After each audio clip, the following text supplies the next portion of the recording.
Now when my granddaughter come to see me in Connecticut, she wants crepe for breakfast. And I will show you how to make it really easy and very fast. Putting the heat on now, and by the time, I'm gonna put a tablespoon of butter in there, and by the time that butter is ready, my crepe batter is ready. I have about half a cup of flour there. The proportions are not very important. A tiny dash of sugar, salt, 1 egg.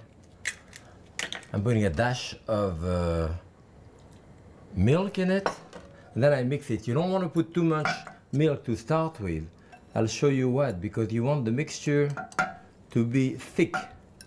If the mixture is thick, like it is here, then the thread of the whisk can go through it and liquefy it to make it really smooth.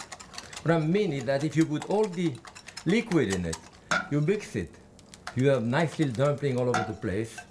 Yeah. But now that it's thick like this, then I can put the rest of the milk. A little more. I want a crepe batter very thin.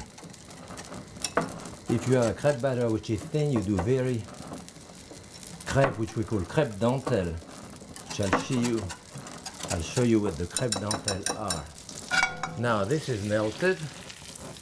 I'm putting it in there, and I'm ready for my first crepe. That's it. Now the first crepe is usually for the dog, but the dog is not here today. Don't be afraid if you didn't put enough batter. I can always add a little more. Better to put less than more. So when you see getting brown at the edge here, I usually, you can flip it, but sometimes it's harder. Rub it with one hand and turn it over. This is the first side of the crepe. It's always the nicest one, first time. And what you do, when it's finished cooking, like it's close to finish now, I can flip it at that point. And I will slide it on my plate so that when I turn it, the first side, which is nicer, shows. Now the secret of a thin crepe is that you don't put it in the middle.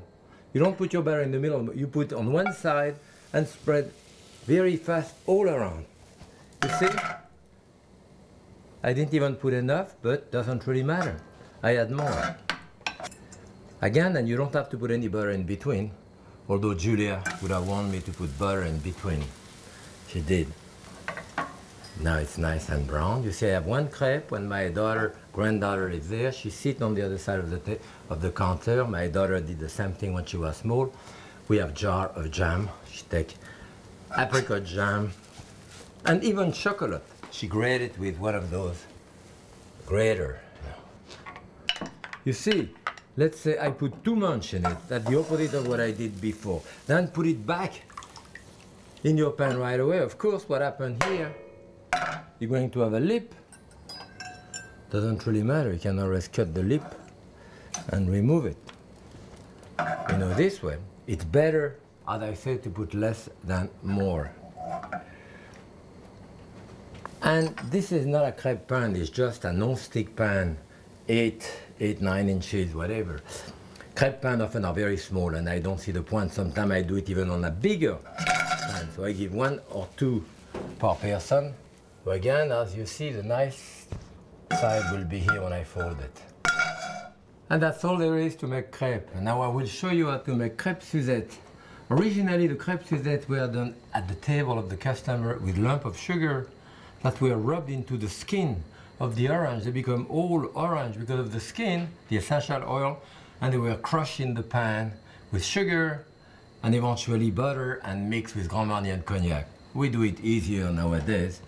I'm going to put a piece of butter to start with, and then use that miracle thing there to do the orange zest.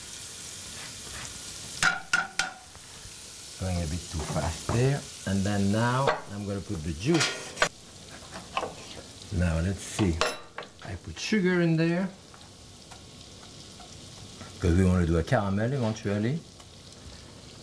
And then the juice of the orange. That is the base of the crepe Suzette. So here I have that mixture of sugar, orange juice, all of this, and what you want to do now is to dip your crepes in it, and you want to cook them a little bit so they caramelize. So, you see what I do?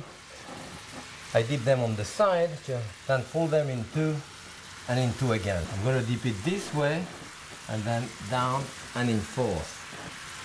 I'll do like 4 crepes at the time, which would be 2 portions here. Fold them here and in two again. Again here. I want to get the taste here. You see, fold it again and in 4.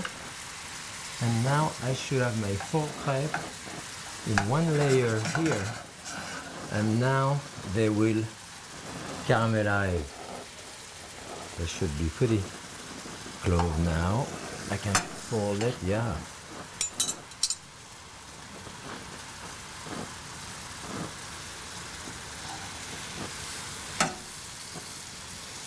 Grand Marnier and cognac.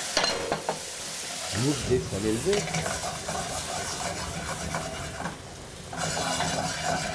Don't look at it when you put the alcohol in it. And we will continue to flamber a little bit. And now you can get them one by one or fold them again. Wow, I think the sugar is caramelizing and beautiful color here. 2.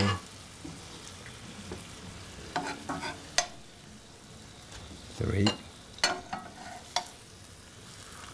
4 crepes with a little bit of the caramel on top. But usually you would not even serve them in a platter. You would go around and serve 1 crepe per person directly into your diner plate. And that's how I make my crepes Suzette.